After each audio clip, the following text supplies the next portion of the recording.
Hi everyone. For this right now, I'm gonna have a quick demo for class project option two, which is build a mini search engine. Let's go to our front end side.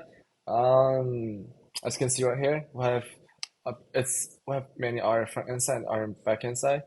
For our front end side, this is our landing page, and for the landing page, we're gonna have handle file section, which is gonna allow user to select multiple files and upload it to a buckets. And then we're gonna um, call API to use this static IP address created from GCP. And then after we upload the file, we're gonna go to the engine loaded page. And this page mainly is gonna ask user whether they wanna search for a term or they wanna check what are the top end words. And then for search for term page, it's um, it will also call the backend API, and then it will go to the search outcome page. For search outcome page, it will have a use effect hook who's going to monitor whether the search data has been returned successfully. If it does, it will have a map, and then otherwise it will just basically it will show that it's still loading. And for as for top end, it pretty much does the same thing. It will first call the backend API, and then it will go to the top end outcome page. It will have the direct hook to monitor whether the results has been returned successfully. If it does, we'll have a list and map it. And otherwise, you just say it's loading. Let's go to the front end Docker. So we'll have to run the npm run build first, and then for Docker file, it will copy the file into its local environment. That's pretty much about our front end. Let's look at our back end. For our backend service, we have um, two pairs of mapper and reducer to run Hadoop job on GCP.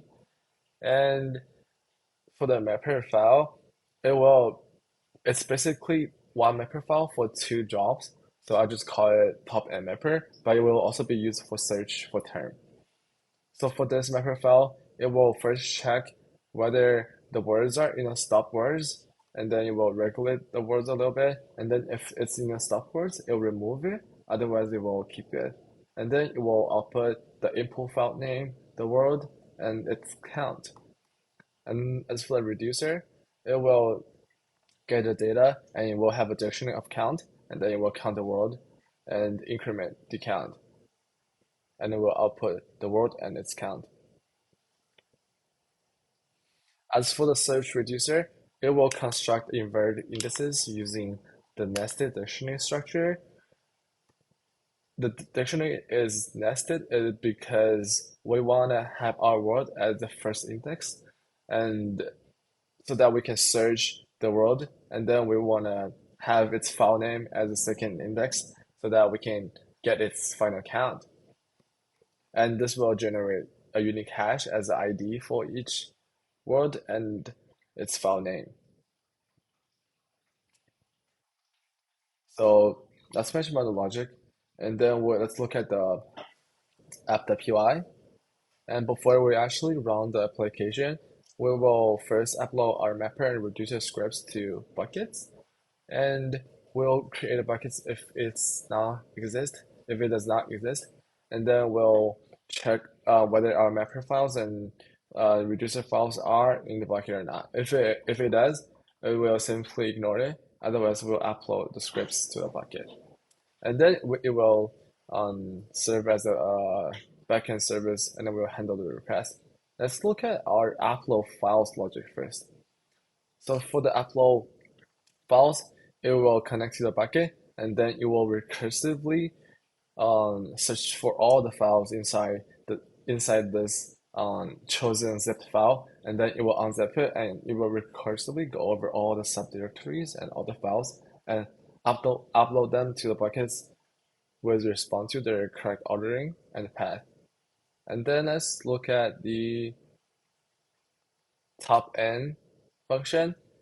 For this function, it will first delete the output folder. This is because the user might want to upload more files to the current bucket. So the previous compute result with the same n might not apply to the current files. So that's why we wanna delete it if it exists.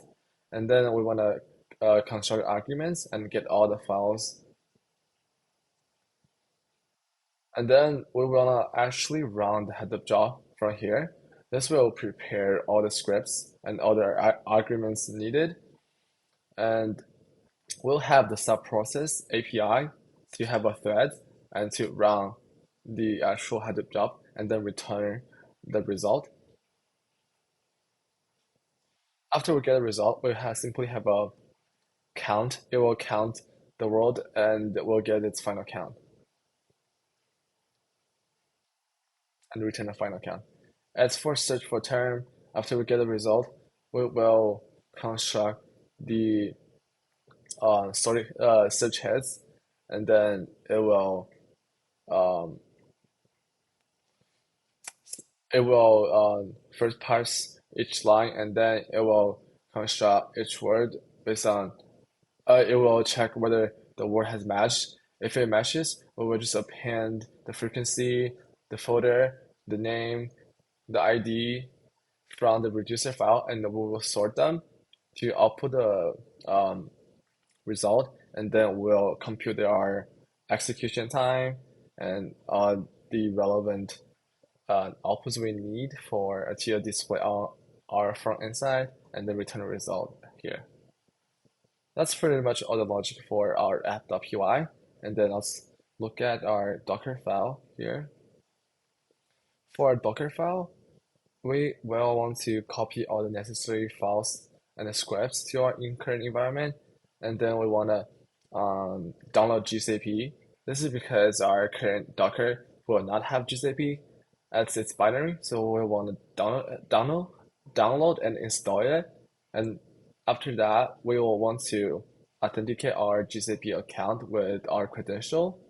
And then we will want to download our Hadoop file necessary to run the Hadoop job from the sub-process API.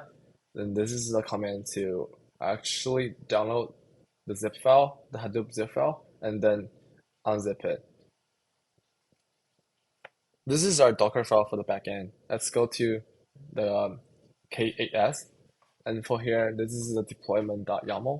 This will define our basic deployment. So we will have to, for this cluster, we have two replicas, and then we'll, and it's rolling update policy, and then its name is ISC backend, and then it will always pull image from this Docker hub image. And then we'll use the port as 5000. And this is a load balancer API. It serves as an entry point for our backend. And then this is the static IP address we obtained and we reserved from GCP.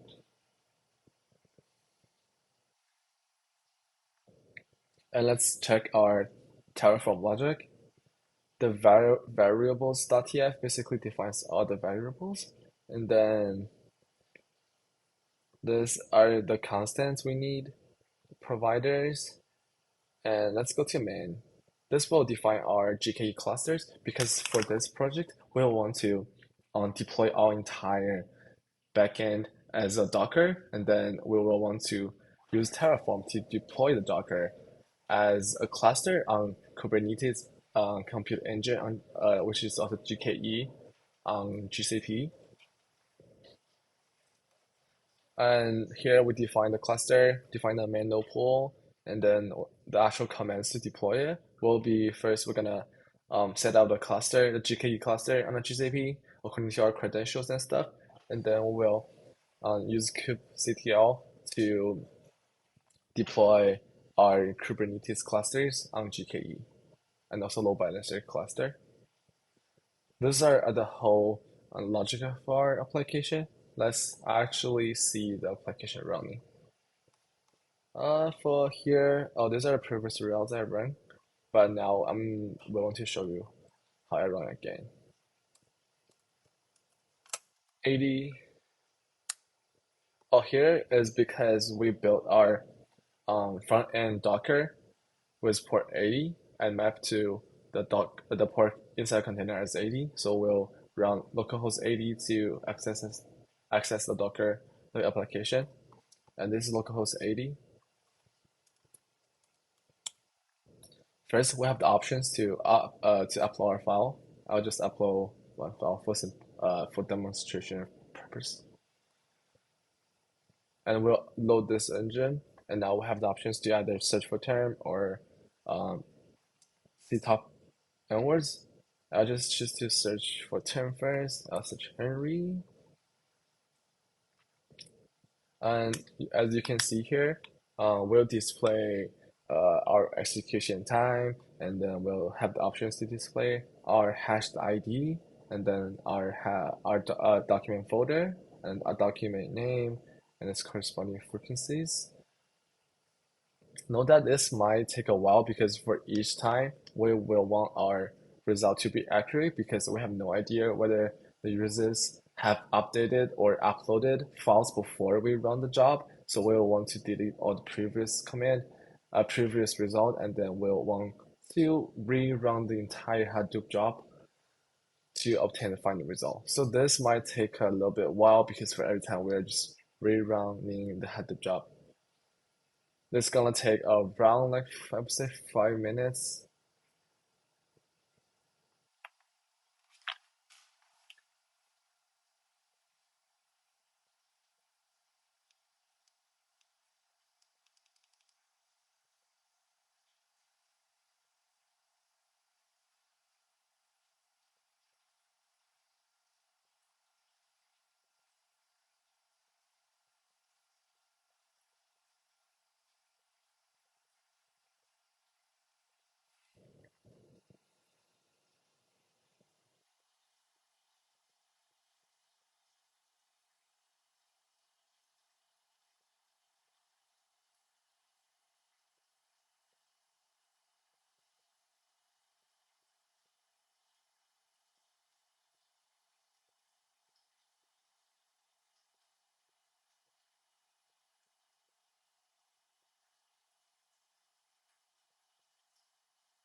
Yeah, this is gonna take a little bit while.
Now, right now, we can see the result of the output because we search for Henry.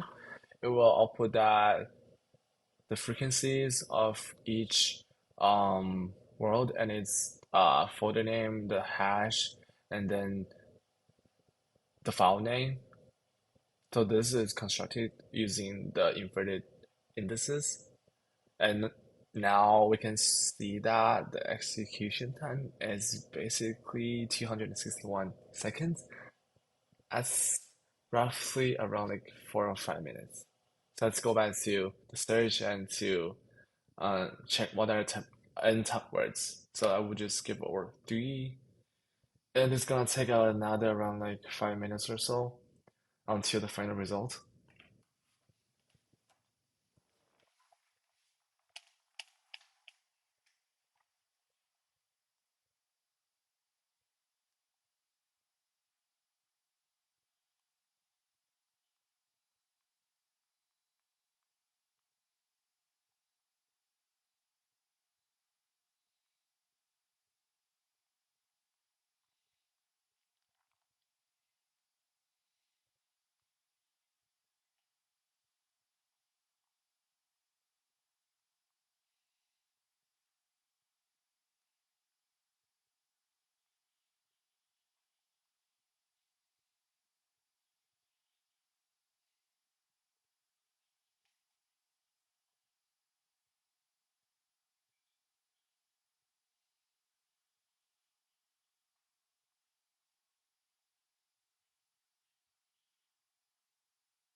While it's running, we can also check our Google dot console and check the log. This is our backend log.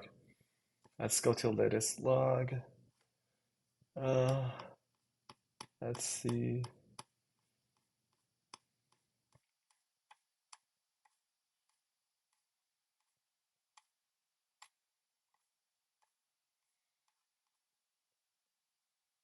We can see that it just finished running the search for term MapReduce job like a few minutes ago.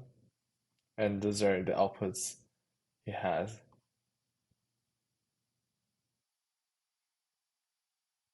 And those are not arrows, those are just like the request handled by the application.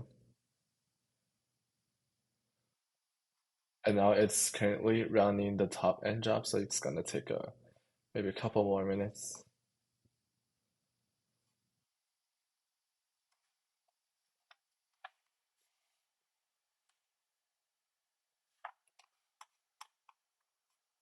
Uh, Now it returns our top three frequent term.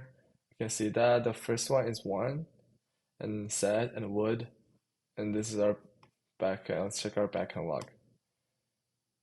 Yeah, um it shows that it just finished its MapReduce job like a minute ago, literally, and it's returning the results to our front end side.